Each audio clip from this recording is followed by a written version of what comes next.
जब अधर्म, अहंकार और नकारात्मक शक्तियाँ अपने चरम पर पहुँच जाती हैं, तब ब्रह्मांड स्वयं एक दिव्य शक्ति का आवाहन करता है।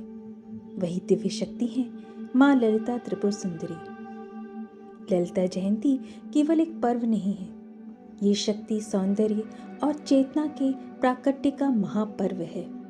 शास्त्रों के अनुसार जब सृष्टि में अधर्म और अहंकार बढ़ गया था, तब देवताओं ने आदि शक्ति की उपासना की।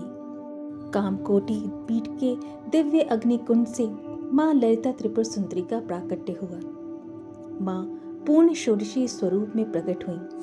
16 वर्ष की दिव्य युवती जो पूर्ण चेतना, सौंदर्य और परब्रह्म का सजीव रूप है।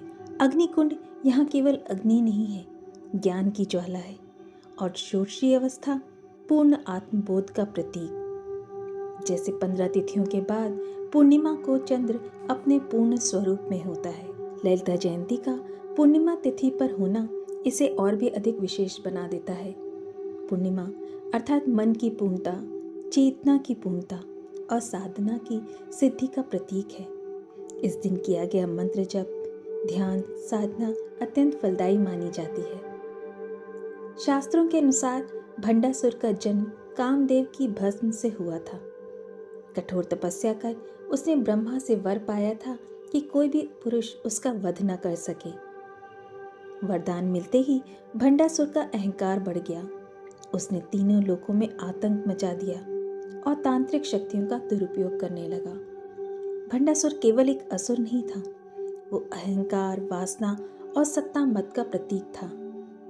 देवताओं की प्रार्थना पर माँ ललिता ने भंडासुर के वध का संकल्प लिया, लेकिन युद्ध का अंत किसी क्रोध से नहीं, माँ की एक दिव्य मुस्कान के साथ हुआ।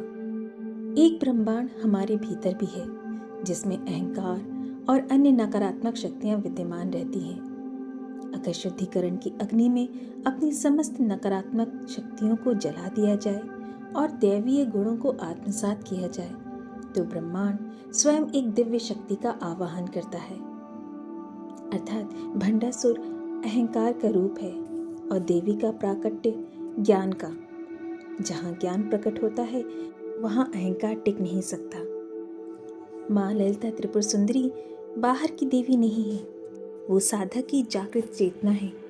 जब भीतर का अज्ञान शुद्धिकरण और ज्ञान साधना की आग में जल जाता है, तब अग्निकुंड से देवी का प्राकट्य होता है, जो हमारे अहंकार को, डर को समाप्त कर देता है।